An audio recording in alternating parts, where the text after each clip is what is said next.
Good evening and welcome back to Heroes of the Storm. I forgot to start the game before swapping over. There we go, we're back. All right, welcome back to Heroes of the Storm. I am your caster, Bahamut. On the left-hand side, we have got the members of Durotan's Couch, and on the right is going to be gillyShark. This is a Division B East matchup for the Nexus Gaming Series. Lepudu, oh god, I can't say those words. Lepardu.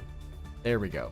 There is no schedule, there is no bracket. This is a league, so it's going to be a lot of that, it's that league format, so we're just doing week-to-week plays right now. I believe Nexus Gaming Series is in week 7. I honestly don't know. I can't keep up. There are so many different, like, I know another league just started out their season 2, so I'm just like, I can't keep up. But regardless, we got a game. Let's go ahead and get into this. We did have some map bans that did take place before this. Let's go ahead and jump over to those. The coin flip was initially won by the members of Durotan's Couch. They opted for map pick. They banned out Towers of Doom. Battlefield of Eternity was banned out by the members of gillyShark, and Alterac Pass was the first map chosen by Durotan's Couch. Let's get back into our draft as we see a first pick Sylvanas coming out on the side of the member of gillyShark here, and they actually do ban out the Lost Vikings against themselves as well. Not a bad idea. We do see that Samuro ban coming out from Durotan's Couch. They have done their homework. They're not going to be letting that come through anytime soon. Actually saw something that I want to make sure I close out in the background really quickly, so let's just boop, and I know that there's something else that's hovering in that background processes that I forgot to shut down. Alright, that is gone out of here. Thank you so much, Majesty. I just got it in the mail today, and it's the best thing ever. Look at that. Look at that. Alright.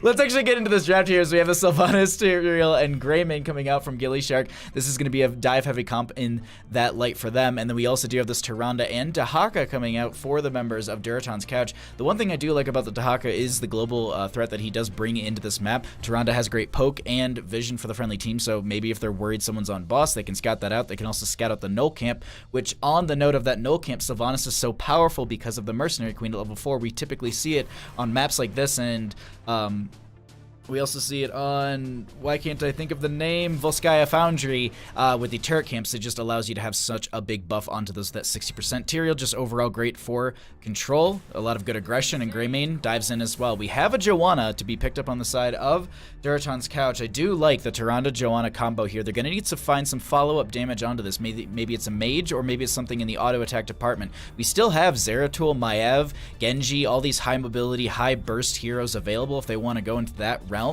It's going to be a Junkrat, though. It's going to be a lot of poke damage going to be coming out and stall. Now, they could also pick up a Hanzo here, and you can have so much stall between Tyrande, Junkrat, and Hanzo. It's actually a really, it's such a nuisance to deal with. Speaking on the side of gillyShark, we have 2 more picks for them. They're going to need a solo laner into that Dahaka, as well as some extra damage. I would say maybe grab a Jaina, and okay. Excuse me, I'm sorry, I completely missed this. Not extra damage, they need a healer. So they pick up Leoric for the solo lane into that Dahaka.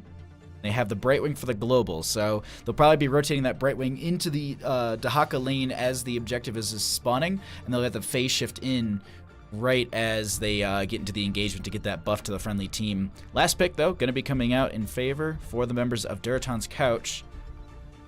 To round out their draft, they need a mage, but they could go into that Hanzo. There's a lot of good poke. All right, Raynor. Not a bad idea. Raynor does still put out consistent good damage. The Raider is a very good tool just to poke and consistently whittle them down, also getting to that backline a little bit. Merc Queen affects turrets on Volskaya Foundry. Yep, by 60%. It definitely does. That's why you actually see in some games we were seeing Gazlo actually being played on Volskaya Foundry as well, because he has, I think his is 60% too, if I'm not mistaken. I don't remember off the top of my head, to be honest. I really don't. But I know his is really high. Hanzo would be annoying. Exactly. I think that's the reason why I think they should go into it. Morales, Zarya, Juice Pirates time, let's go. Unfortunately, Josh, we're not seeing that. But welcome, everybody. Thanks for coming by. I hope you're having a great night. We're going to get some good games. We got this Division B matchup, and then following this at 7:15 PDT, we are going to be having the members of Ferrets versus Lion Speed, and that's a Division A matchup. So we'll have some good games in front of you tonight, 2 best-of-3s, but we're going to go ahead. We're loading into this one. Could have Juice Pirates? You definitely could have. The Tyrael was there, so you had the initial setup for it, and they didn't have their support just yet. But I do like the Brightwing being picked up. Let's go ahead. Let's get into this. We got ourselves a game. On the left-hand side, we've got Durotan's Couch with a fish on the Junkrat, Captain Wedge going to be on that Dahaka. Wildcard going to be on the Rainer. Sullen going to be on that Tyrande. And we'll have Big Egg Roll on that Joanna. On that big crab, too. On the right-hand side, we've got the members of gillyShark with Kaimo Chipson in the center. On the Brightwing, we're going to have Chest Looter on the Greymane, Zergy Monster on that Leoric, Kage Kiri going to be on the Sylvanas, and we'll have Stark rounding out the team on the Tyrael. Let's go ahead and get into this. I don't know if I like Gilly. I don't know if I like Gilly's comp more. I like the aggression that it brings into this, but here's the thing. Rainer's damage is going to be really annoying. Junkrat has a lot of good poke, and this displacement coming out too is just going to be something that you need to worry about consistently. And it's just something you need to be aware of so you don't get pushed too far. And we do have a little bit of an engagement breaking out over this mid lane. Gonna have, Dahaka is gonna have to burrow down. Nice use of the concussion mine. Stark is separated, gonna get that speed boost right out of there, and they will be able to back right out. We should see our splits into the solo lane. Looks like actually Stark is going to be playing into that solo lane right now, into Captain Wedge. So Tyrael solo lane, and we're gonna have main tank Leoric then? Or are they just gonna be doing kind of a maybe 1-2-1, and then I'll have Greymane split off or Sylvanas split off and grab the camp? I'm not sure. We'll find out.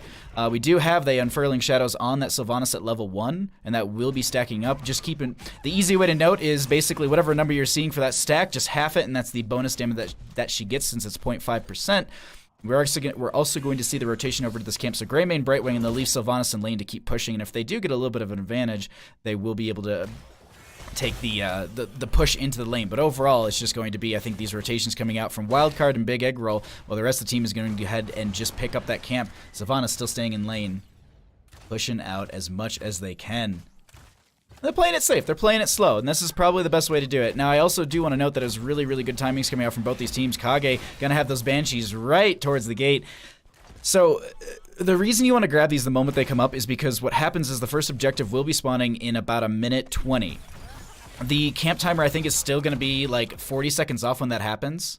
No, it's actually going to be right when it starts. So there you go. So the reason you want to do that is so that you can rotate off as the objective pops up. You can push the camp into the lane, and that will allow you to then have some mid lane pressure that the enemy team needs to respond to.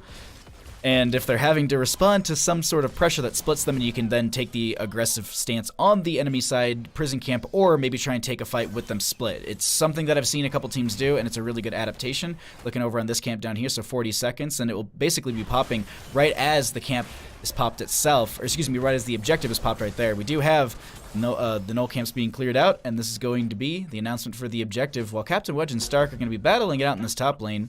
It seems like it's been a pretty even match between the two. No one really going down too much. Some shielding onto those minions. Down in bottom lane, this is going to be Wildcard going into Zergy Monster. This is not a good time for that Leoric. They don't have a lot of good drain hope off of that Rainer. They have that extended range, so they're able to whittle them down, and they're basically just waiting for all of the minion wave to constantly just come into them, and that's when Wildcard could step up and whittle down Leoric a little bit further. And you'll see that here and there, just a couple autos, but overall this is going to be just easy clear for both of them, playing it safe and slow. First objective is now up. Can they grab it? And as I said, they're going to rotate Brightwing up into this top lane right as the objective pops. So now, since it's in the lower position, they'll be able to match this Dahaka. They are still soaking in this bush. They're just not showing. I don't know if Dahaka knows that they're up here. They do now. Just polymorph and just run over to the gate, making sure that the towers do most of that work for them. This is going to be, as I said, Siege Camp picked up. We're seeing the same rotation coming out. If they were watching the flight path of that Sentinel, they should know that they're going to be on this themselves. They could try and take a rotation through this lower part here and maybe get a flank, but it might take them a little bit too long, and they want to probably get the push pressure with the camp that they already have, as Sylvanas didn't go into Merqueen. She actually went into possession here, looking to just buff the lane through stealing away the minions on the enemy side. Apologize for just literally noticing that as we hit level 7. It's still, though, I mean, it's still a great way to continue to pressure out these lanes, and it offers a lot of good value. They are going to try and take out the well, and they will be able to do that. A lot of good damage coming out onto the side of Durotan's couch. Going to knock away a few of these gnolls, but realistically, it kind of spreads them out, and it makes it a little bit harder to clear them, as their fort's going to be taking a bit of damage. No one onto this just yet. Looks like they might be trying to go for the Rainer, but Wildcard could back out this way. They don't have to go through the gate right there, but that is a good dive coming up from gillyShark, and while they have Sylvanas' passive up, or excuse me, her trade up, might as well use it here and just try and steal away some of these minions. and just continue to soak that damage and get their experience and take down this front gate. If they can take out the well here, that'll be a lot of good momentum in the favor of gillyShark. Stun goes out onto a couple with that Lunar Flare. This is just going to be, you can see they take out the side wall. They're posturing on the lower half of this so the tower doesn't focus on them. They're taking out the well. Mid lane, though, does have this Junkrat still pushing in. Speaking of pushing in, we can actually look at some of these other numbers for sieging, health, and experience. Let's take a look at the health just to begin with here. And it's going to be Stark stalling that out. We still haven't seen any sort of priority for the objective just yet. We could actually see 2 camp rotations. We already have this one back up, and this one shouldn't be too far off. It's 13 seconds, yeah.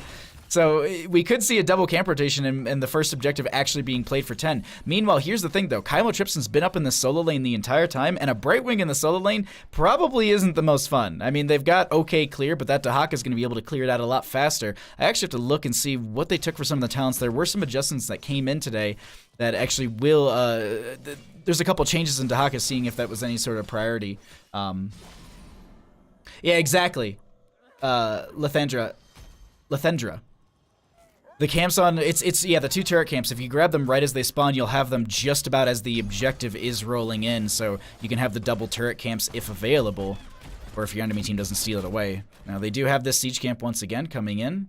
No camp. This is going to be the phase shift in from Brightwing. I think Dahaka knows this. They also are going to be showing in mid, so that they do know that that is going to be the healer down there, so Dahaka's free pushing top. But Stark, on that Tyrael we can see at least, is going to be moving in through that top. 10s are going to be here for both sides. Sanctification for the Tyrael. Nothing too out of the ordinary.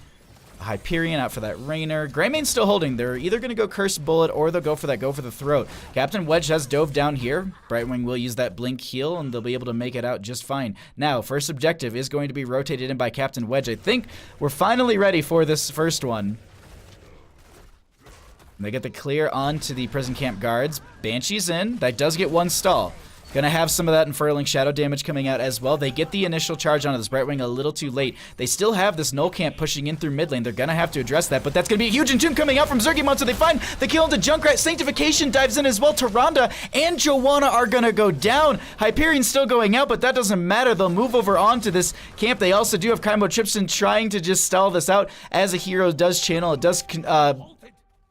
does contest it. This mid lane has to be dealt with. It's quite stacked up, and they're going to be able to do that easily here. But man, what an entomb coming out from Zergimonster. Just coming out of nowhere with that entomb. Absolutely terrifying. I do believe we have 6 seconds left on this left-hand side camp if they want to try and go for that. But death timers are a little low. I don't think they can make that aggressive rotation. They could try and do it on the side of Durotan's couch, but they believe the objectives here, and yeah, they might have actually tried to poke it with that Junkrat just to tag the camp. We do see the priority coming into this bottom lane. They do have mid lane opened up as well. Top is very well defended. Brightwing trying to get some work in, but that's the best part about having that Brightwing up there is they're going to be able to phase shift in as necessary, and they'll also be able to get that split soak. They're going to miss a little bit soak in mid, but realistically, they probably won't. They might just rotate into mid, get the clear onto that, or they just try and get full bottom lane pressure so that way you can feed a boss in later. Tyrael staying a little on the aggressive side, just anchoring for the team. They defend mid, or at least I think, yeah, they see where the entire gillyShark team is, and they're saying, oh, wait, we should just defend bottom. Mid is already kind of pushed out. Stark is now rotating back. They have Sylvanas locking down the front tower. Stark going to give some shielding to the friendly team.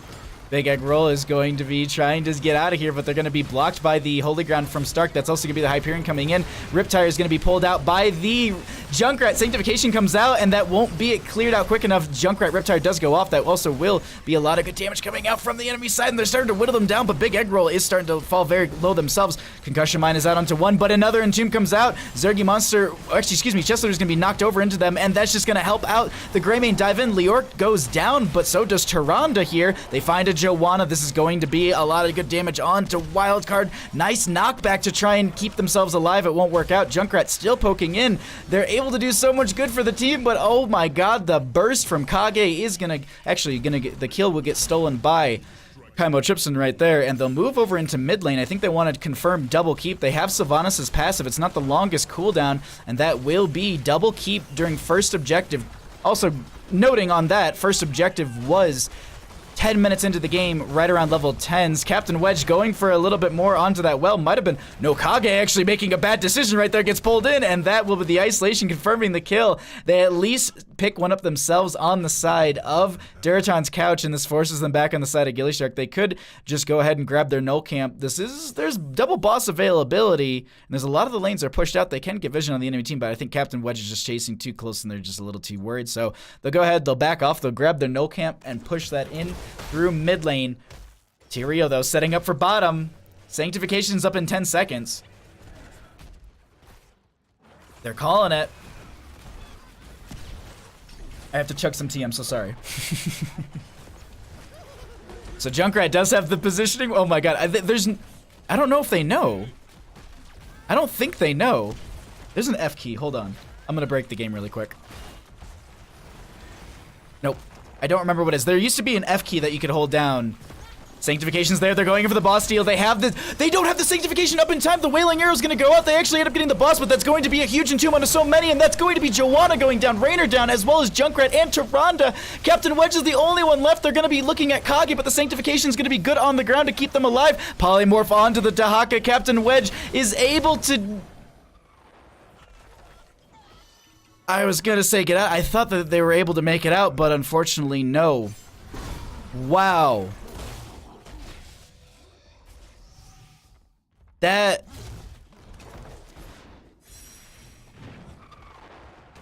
I thought that they didn't get that boss there for a second. I completely read that backwards. Knockback coming out from the Junkrat here. This is going to be the core still being knocked down. That will be the Holy Ground coming forward as well. They dive in. This is going to be a lot of damage coming out onto the core. I don't know if they're going to be able to save this. It's just everything's being focused, and that will be game number 1. Going over to gillyShark. GG. Well played. That boss steal. That boss steal was insane. I didn't think that they got that. I thought the Sanctification didn't actually... Holy. Well... Congratulations to gillyShark. That's going to be game number 1 in their favor. Whew, let's show talents. I got to catch my breath.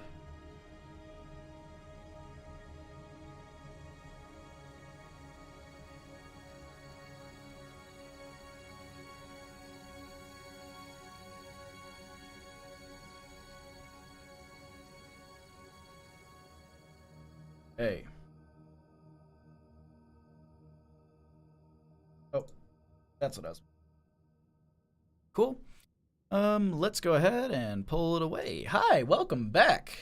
Get a message out to the other team and see what they want to do. Oh, apparently I'm being invited to a lobby. That's easy. So it looks like they've opted for that. That's not how you spell hi. Let me invite the other team in here as well. Okay, update some information on my end. I hope you enjoy my co-caster. He's taking a bit of a nap right now. I think he's just a little nervous about today's game. Wrong one. Nope, not that. Stop it. Nope, please. There we go. Did it. I have no power here. Sorry, not observe. Obsing. Spooky worm. Okay, I need to update one other thing and then we're gonna be good to go. Thanks all for joining me. If you are enjoying the stream, this is your first time checking it out, welcome. Thanks for hanging out. We are currently we're setting up for our second game in this best of 3 series, as I'm just updating our little map tool in the background here. I am R. We'll see. Let's go ahead and I think they're gonna run lobby, I guess. Just press 1 through 5 to pick someone on the left, or yeah, but actually it doesn't actually always do that. It doesn't always limit the vision. There's another key that you have to press. The observer mode is extremely finicky. Like, let's see. Can I show it really quickly, or can I look at it and just tell you? I always mess this up because it's not there. It's in hotkeys, not in options. Oh, we got a game. Never mind. Let's get into it. All right.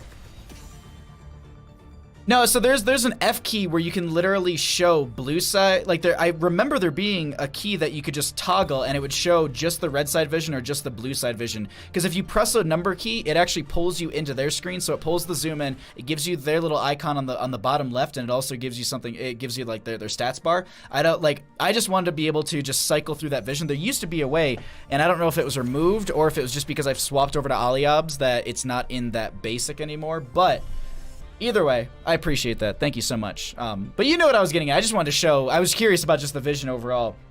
It doesn't look like they caught it right there. Either way, let's go ahead and actually check out the map bans that did happen here, because you're probably wondering how we got into game 2. The coin flip was initially won by Durotan's Couch. They banned out Towers of Doom. Battlefield of Eternity was banned out by gillyShark. Alterac Pass was the first map chosen by Durotan's Couch and was won by gillyShark.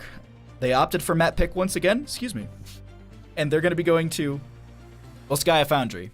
Let's go ahead and jump back into our draft as we see a first. Excuse me. I thought we got out of the ban phase. But that is going to be a Raynor Orphea ban coming out from gillyShark, not wanting to deal with any of Orphea's burst damage. And it's the same damage from the Raynor in the last game from Wildcard was not something they want to deal with. So taking that out, yeah, I don't blame them at all. Did they ban out the Samuro here? Yeah. Okay. I was curious. I was curious. Maybe replays are different. I don't know. Here, let's do this together. I'm really curious. Where it's an observer. There's that observe commentator. Like half of these don't work. Just so you know. So these are all the players, which are all backwards, and it doesn't make any sense because yeah.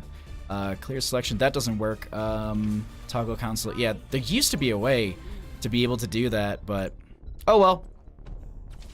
We tried. Either way, we got ourselves a draft. So we have the Sylvanas being picked up on the side of gillyShark once again. Tyrande and a Nubrak are going to be making it into this game, so we don't have a priority onto the Joanna. We actually did see that banned out in the first game from gillyShark, so it must have been something they were a little worried about. Alex Straza.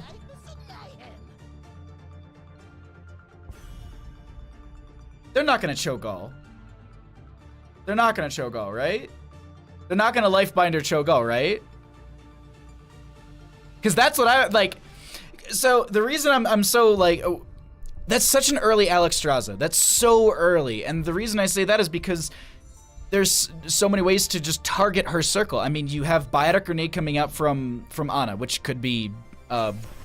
we could see that as the ban coming out from gillyShark just to negate that. Or we could see Decker Kane with the Emerald. Emerald is actually really, really powerful in this situation and on Alex Straza. We did actually see a Decker Kane buff today in his healing.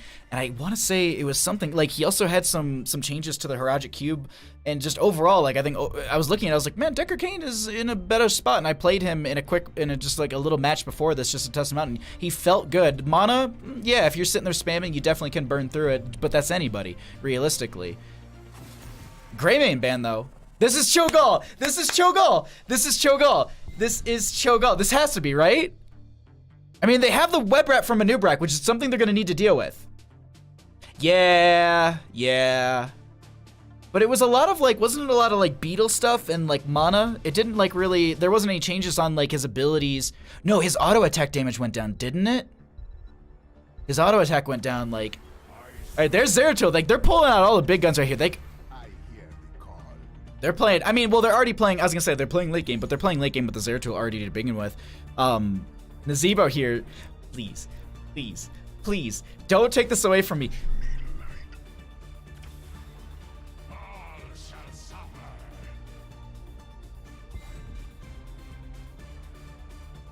I was so excited. Okay, all right. We have a Blaze and a Leoric coming in here, so that's going to be a main tank Blaze. Leoric will be in that solo lane once again. Nazebo is probably going to be doing rotations. They'll need something in that solo lane into the Leoric. Something maybe percentage base wouldn't be bad, like a Malthael, but hey! We get an Alarak. I like the Alarak right now. I don't know if gillyShark was purposely trying to juke me in their draft order or whatever, but... Actually, on the note of that, on the note of the Alexstrasza, they did pick up the Tyrande super early, so they weren't gonna double support. It is my bad. I was just so focused on the Cho'Gall. I'm gonna be honest. I was just focused on the Cho'Gall. Didn't even think that they already had a support. None of that. No. Bandit, you're on camera, bud. What are you doing? I have to yell this way. Sorry, just so it looks like I'm yelling at Bandit. Bandit. But yeah, no. Welcome to the stream. We're gonna be making it into our second game here in just a moment. This is a best of 3 between Durotan's Couch and gillyShark. gillyShark is up 1 game. We're gonna see if they're able to knock it out of the park and take a 2-0, or if Durotan's Couch will be able to answer with this Nazeebo. And this is a really aggressive composition. Like, I really like Durotan's Couch. Oh my god, Durotan's Couch's draft. But let's go ahead and actually get into this and find out who's gonna be winning it. On the left-hand side, we got Durotan's Couch. Wild card gonna be on the Alarak. We're going to be having Sullen on the Tyrande. Big Aggro is gonna be on that Anubarak.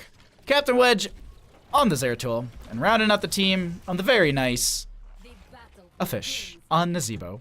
On the right hand side, we've got the members of gillyShark. We've got Kagekiri on the on the Sylvanas. Zergy Monster will be on the Leoric. Chess Leader is going to be on that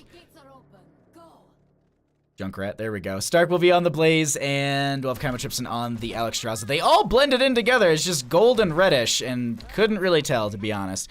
Alrighty, let's go ahead and get into mid. We do have the Healing Circle coming out from the Alexstrasza. Excuse me, the Abundance? No. Circle of Life. There we go. I cannot think of support talents ever. We do have the Regeneration Master on that Anubarak, as well as the Toads for that Nazeebo to stack those up. Actually, the Extended Lightning, too, for the Alarak, and Wildcard going to be trying to get that between the gate and some of these members. Unfurling Shadows for the Sylvanas, and finally Blaze with that new Habits. They should be able to pick up quite a few. These Disc Spray comes out right away. The Response Spray, just little respects here. Going to push up the wave a little bit, but Blaze and rotations with new habits shouldn't have too much of an issue with that. Also, the fact, too, is that Circle of Life is going to be needing the those regeneration globes as well, and then if you're in rotations with the Sylvanas, you're going to be able to stack that up the Unfurling Shadows pretty easy. Kylo, Tristan, and Kagekiri will be going ahead and grabbing the camp on the right-hand side. We have Alarak going to be rotating off and doing the exact same thing. Shadamura, how you doing? Shadamura, how are you doing? Thanks for coming by, bud. Also, Kriv, what's up, buddy? Thanks for coming by. I hope your pizza recipes are coming along. I can't wait to read your Heroes of the Storm cookbook. Oh, maybe you could even start a secondary one with Apex Legends cookbook somehow. The caustic one, okay. I'll message you my idea because I have a funny one for the caustic. All right, anyways, let's actually get back into this game here. Zergy Monster will continue to push up bottom lane. Captain Wedge just staying down here on the Zeratul. Just going to be kind of staying right by the, just waiting for the gate to do most of the damage. They'll be able to get a lot of this with the cleave. Also, into this Leoric might be a bad time. Looking at the Nazeebo, they're stacking up at 26 Vile Infection stacks. And from a lot of the conversations I've had with people who play a lot of Nazeebo, you typically want to stack one per, I think it's like 1 per level, or excuse me, 10 per level roughly. No, sorry. It's 10 per minute?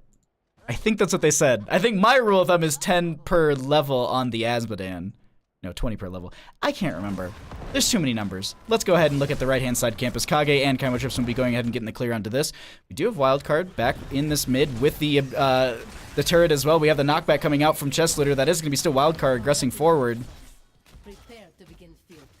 And that's just going to be the easy disengage between the two. Zergy Monster pushing this lane up as best as they can, but they don't want to do it too quickly and step up into this. This is just going to be the cleave for the easy clear from that Zeratul. Looking back up into the top lane. Burrow charge. Nice use of the zombie wall right there. Follow-up stun coming out from Big Egg Roll. A lot of damage onto Stark, but Wildcard will be thrown out of position. They dropped the... I thought they dropped the turret in time. I swore it, and that will be Alarak going down. They steal away the turret. They got double on their side, on the side of gillyShark, and also Alarak does lose all of their sadism.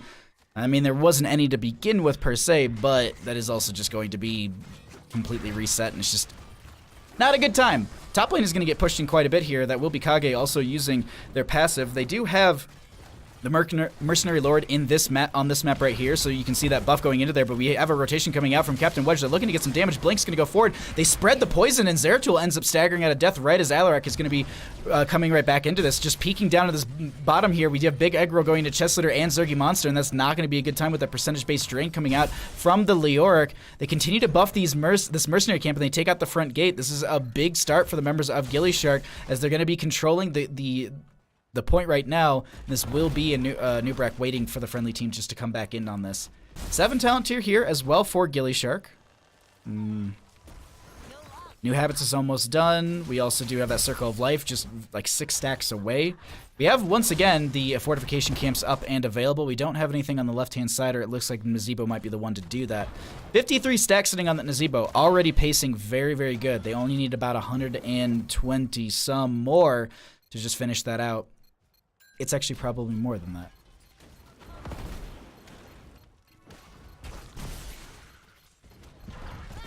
I'm waiting for these teams to go in, but no one's going to be starting this out. That will be the sounds out from Wildcard. Blaze setting up right here. Jet propulsion forward. The healing circle goes out, and they just disengage from it. They're going to give it over, and this is going to be first objective in favor for gillyShark as they go ahead and grab the lockdown onto this front gate. Alarak trying to just at least get some extra damage out.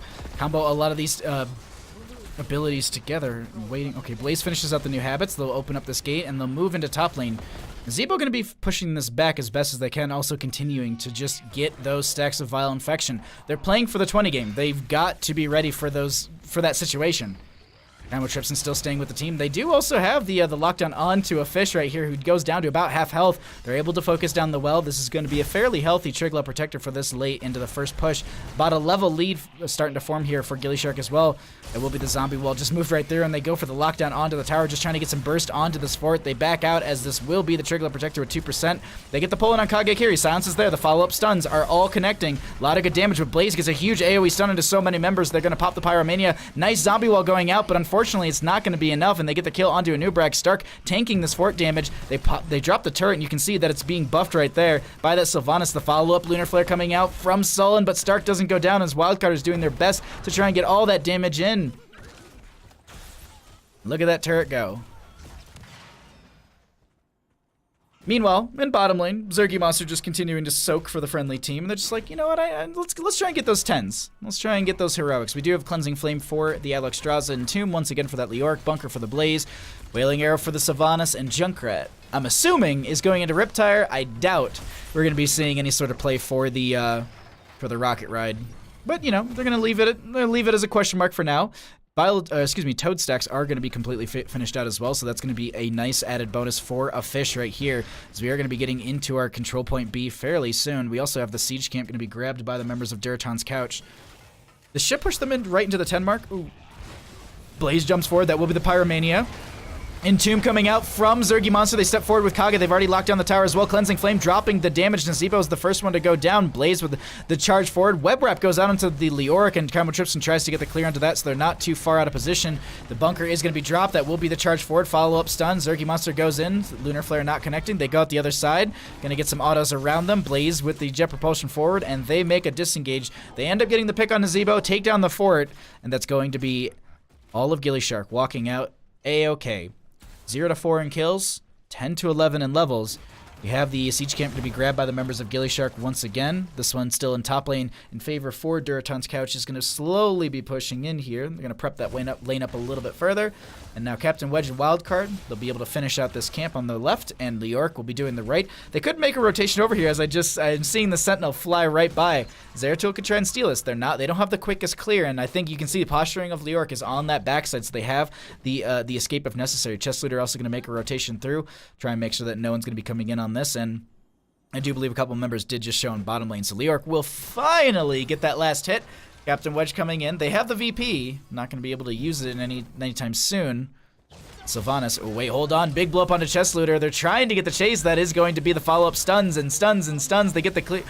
Okay, there's the VP. What's the follow-up? What's the big burst here? Wailing Arrow comes out, but I think it's a little too early. The turret's going to be dropped. Chest Looter's so very low. Zeratul is the first one to go down. Junkrat will be following as well. They have a Wraithwalk right out of their bunker comes down from Stark. A big egg roll is going to be having the burrow charge right out of there. The turret camp will be dropped on both sides. Everything is being used here between the two teams. They're trying to get these kills. The Zergy monster is low themselves. They need to back out here, but they dropped both the turrets during this fight on the side of gillyShark, and they won't have... Actually, they just have the one on Kage.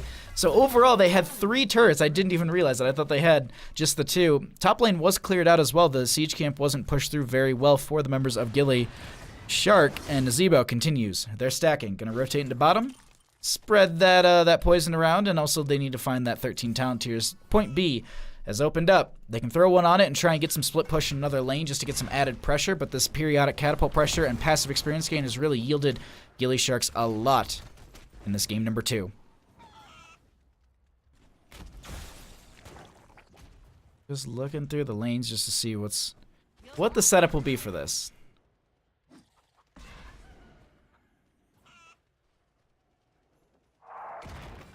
Alright. Biotic emitter is going to be up and available if they want to go for that support camp. Stark looks like they're being pinged. They have the Lunar Flare coming out. Zeratul diving onto Kage carry. They're just going to be running around here, but Captain Wedge so very low. They're just trying to get the kill, but it won't be connecting. The turret camp will be buffed once again. Wildcard taking a lot of damage, so is Kage. They will be able to get the Banshees right out of there. That is going to be Entomb coming out. Also, the Cleansing Flame from the Alex Strauss, a big egg roll, taking a lot of damage. Counter-Strike, I think, went out there. Blaze trying to get the jet propulsion forward. They do have a good amount of damage, but Shadowstalk will be used to save them, and they back right out. 12 to 14 in levels, and they only give over 1. That's a huge benefit in favor for the members of Durotan's Couch, as they do have that Zeratul player coming back right now. They all stepped off that point, and we do have a few members on this Biotic emitter, but they've got everyone back up and healthy. They've got their 13 talent here. Wildcard showing in top lane, but they've got to make a move on this. They don't know that the enemy team is just on the Biotic emitter, maybe now that it is going to be, pinged right there. But let's go ahead and actually take a peek at this. We have Kymo Tripson rotating in. Zergy Monster goes ahead and backs right out. No Entomb for 2. Stark gets to the jet propulsion to the backline. We're going to have a lot of damage onto Captain Wedge. Needs to get some healing from Sullen. That's going to be a silence out on to Stark. Extended Lightning once again. We're going to be having a turret dropped in favor for the members of Durotan's Couch. They've actually retained control over this point, or I guess grabbed control for the first time, as this is going to be them holding this over. Healing circles as they step up right here. Dragon Queen will be popped as well. Zergy Monster taking a lot of damage. That's the VP into the backline. Entomb comes out. Counter-Strike will be there, and they're looking to turn this around. Leorc will go down. Bunkers out from the Blaze. Little Wing Buffet will be out as well, but that will be the web wrap out onto the Alex Strauza, who is going to just stall this out. They continue to hold this point over, 70% and rising in favor for the members of Durotan's Couch. They might be able to pull this out if they're able just to continue to stay on this point and force them back on the side of gillyShark. They don't have their Leorc for 22, and they are able to respawn on the battleground and cheat death a little bit, but I don't know if that is going to be enough, and so they're going to be moving on this point. They focus on Sullen right now, who pops the Shadowstalk, and that's just going to be the Cleansing Flame continue to dump the damage. No one going down. Everyone just kind of sharking around back and forth. This will be Riptire coming out, but I think it's actually completely canceled out right there, and that's going to be some burst damage from Captain Wedge. They're not able to confirm the kill. Banshees forward. Kage looking for some damage here. They're going to go ahead and get in the backline. Huge grouping for so many members. The Riptire does come out. They find the... No, they didn't. Zeratul ends up blinking right onto Chest Looter, but that is the turnaround from them, and Alaric also goes down. Tyrande down on the left-hand side as well. Big Egg Roll's trying to stay on the point, but they get ripped out, and that is going to be Zebo trying to 1v1 Sylvanas, and it doesn't... You scared me. I wish I got to pan over to that in time. Oh, I wish I would have seen how they got scared. Triglop Protector in the hands of gillyShark. They'll move it up through top lane. Junkrat will be in bottom, getting the clear onto this and continuing the soak in their favor. Banshees forward. They're looking for the damage onto this. Wildcard stepping maybe a little too forward too fast, and they're taking a lot themselves. They'll stagger out of death right as the entire team will be coming back. Captain Wedge is going to be stepping forward as well. They do have, I believe, that wormhole to back right out, as they did use the teleport forward for that little engagement, but that is going to be top lane keep going down. They have consistent catapult pressure in their favor on the side of gillyShark. 131 stacks on that Nazebo. They just need to get to that 20 talent tier on the side of Durotan's Couch. They do actually, they get a little damage onto this core, and they're going to back out with this Triglop Protector. 30-some seconds left on this. I thought they might actually be able to end with that, but it's not going to be the case. Hey, Selexia, how you doing? Thanks for the 69 bits and the pizza. Pizza Queen. Thank you. What do you have? Oh, they'll just clear out this mid. Gonna dive forward a little bit further. More damage will be out onto a couple of these members. They're all back and alive, and now they just need to play this slow. They don't want to stagger out any more deaths. The members of Durotan's couch, they're on their back foot, but if they can pick up those 16 talents, I think that's going to be a big change for them. Also, getting that 20 talent tier as well. That is a big factor for them, especially with the Nazeebo sitting at 152 stacks. You have to work so hard on stacking and spreading that poison and constantly just making sure that you're getting that out there. Wildcard gonna get chased here. This is gonna be the concussion mine pushing them back. Shadowstalk was used. Counter-Strike will be there. The team is slowly coming in on this. Alarak does go down, and then the Entomb will be there onto Big Egg Roll. I don't think that they had the burrow charge there. There is gonna be the burrow charge in time. We do have a lot of damage on the Leorca. They're gonna drop the bunker on Blaze. Long cooldown for that, but I think they were just worried about losing out on that onto the Leoric, and also just kind of giving over a little momentum shift to the members of Durotan's couch. They will lock down this tower with Kage's passive, and that's also going to be Stark diving forward. Big Egg Roll in a little bit of a troublesome spot. Zerky Monster very far forward. Jessler are going to be diving forward as well. They're playing very far into this lane. They do take down the fort finally. Zeratul able to clump up a couple of them. They've got that 16 talent here. This is the big damage spike that they're typically looking for with this Void Slash right there. We'll just show that. Because Void Slash, this is pretty much the talent that everyone's just like, well, Zeratul's just gotta get to 16. And it's pretty much just this. You cleave once, you drop the VP, you have all your other autos and your burst before that, excuse me, and then you drop your VP, and then you also have another slash right after that, so you can get this huge big burst onto a couple members, but they want to find this grouping of a couple people in a VP, and you can see Captain Wedge now sharking around, looking for some of that grouping, and I think they have to be communicating this on the side of gillyShark, just saying, you know what, let's make sure we're not too close together, let's not get caught out of position, let's not be a team that gets shredded by the Void Prison from this Zeratul, and I gotta say, Captain Wedge doing a good job, but unfortunately just not able to get in those spots as necessary. If they can survive till 20, this is going to be a terrifying Nazeebo. 178 and rising stacks. Why engage here, blue team? I don't know. VP in the backline, they're not going to go for it. Hold on, Entomb goes out. That's going to be the Buried Alive as well. They're diving with Kage. That's going to be Alarak going down. That also will be a Nubrak. They had the Cleansing Flame on top of that. Dive forward from Stark. They're looking for some damage onto a couple of these members. Those Toads go out. A Fish is going to be the next target. Slows them with that. Nice zombie wall to stall down Stark, and they actually drop the bunker just to get right out of that zombie wall. Continue to get the jet propulsion forward. They're now focusing on the core. They've got a lot of good damage, and also that biotic emitter in their favor. Dragon Queen is going to be popped to Fish, trying to do as much damage as possible, but they're just starting to shred through this core. They do have Zeratul back. Ice Block will be used by Nazeebo. They're going to have to drop this. They need to get through into the Nexus, and they're going to be absolutely fine. But their core is completely a different case, and this is going to be Solon trying to make their way in. I don't think Zeratul will be able to get the damage they're looking for here, and this is going to be the core going down, and game number 2 over to the members of gillyShark. GG. Well played.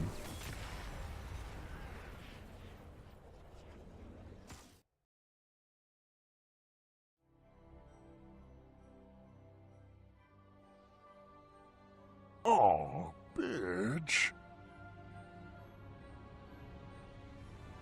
Alrighty.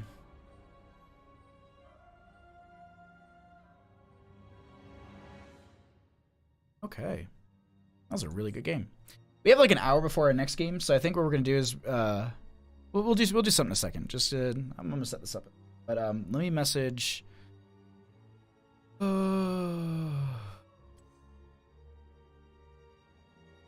no, where'd you?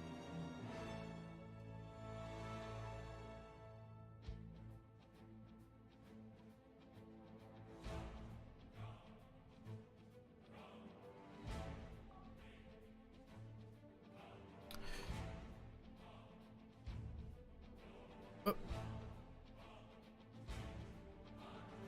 All right. Oh, they're already there. Cool. All right, let's show stats one more time. And at this time, we're going to be joined by Kage Kiri. Congratulations on your 2-0 victory. How you feeling?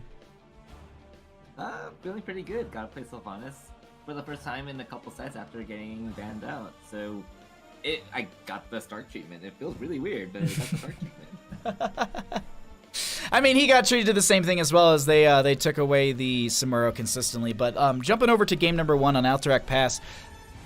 Was it always the intention with the Ethereal to basically get to that point where you have the Holy Ground, the Sanctification, and just to be able to step in and steal bosses and just kind of win through that, or was that just kind of a benefit from the composition that you put together?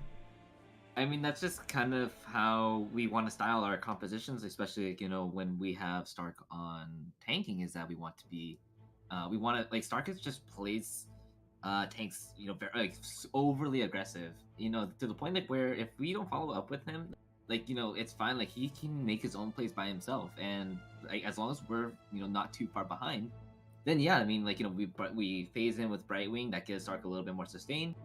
And the rest of us, we understand just how far away we need to be in order to follow up with him, especially for those boss deals. And yeah, he just understands so well on when to say. We, did practice quite a bit, and a little bit of failure, but yeah, we just, we trust Stark as a shot caller. We trust Stark as to just go in, and as Stark always, he also trusts us to follow up with him. It worked out so I can't believe the Entombs also once again from Zergy Monster in both games. That's like when you have those Entombs, like let's actually on Volskaya Foundry, or excuse me, Volskaya Foundry, there were a couple actually Entombs where you caught a lot of the members and it was just absolute blow up, and that was actually pretty much how you set up the end of the game in a sense. Were you looking for those Entombs, and were those like, all right, these are going to be our entryways to kind of end this right now, or were you just like, we got to play around their composition a little bit because they had some good dives, some good burst, and some things to worry about? Yeah, so we always try to look for Zergy will always try to look for an Entomb play. We're always kind of asking for it, and that's usually if Zergy's that he has something, it's one of the situations where we know, all right, like we got an Entomb. Don't just place them out of it, don't Junkrat them out. But yeah, it's just like a target hit here circle, you go to a baseball stadium and they have like a hit it here circle. Yeah, that's basically like what that is. And yeah, it's just that's just kind of how we play with Zergy, and he understands just like what is a good Entomb, and we do like a little bit of pre-game talk about what is high priority Entombs and what can we get value off of. For example, the Zeratul and Nubrak can just walk out of it, but if we catch their support, if we catch Nozebo or anyone else that cannot get out of it, then those are going to start to be free kills for us. And it definitely started to be that way as the game progressed. I mean, those Entombs from Zergy yesterday and today have shown very big promise for the team. That is amazing. These games were so much fun, and before I let you go, any shoutouts that you'd like to give, the floor is yours. Yeah, as usual, shoutouts to Gilly for bringing us all together. Quick shoutout to just my entire team, and even Jinxie. We definitely wish her safe travels, and as well as we hope that she comes back and will own as well for us in the postseason. Another shout out to Ramadi again, just for how much he's been helping us with our macro game, and our drafting. The help that he's given us is a lot, and that's not something that we can really repay him for that well. We can just give him a shout out, and yeah, he's just been so amazing to us. Well, yeah, Ramdog is probably the best esports psychologist out there. If you don't know who he is, go look him up. He's the best he's the best boy. But yeah, no, Kage, these games were so much fun. They were an absolute blast to cast. Congratulations on your 2-0 victory. And actually, I was asking this. I was talking about this earlier. Do you know like how far along the Nexus Gaming Series season has been? Because I was talking about leagues, and I'm just like, I feel like we're in like week 7. Like we're nearing the end of the regulation season. Yeah, because I think it was so.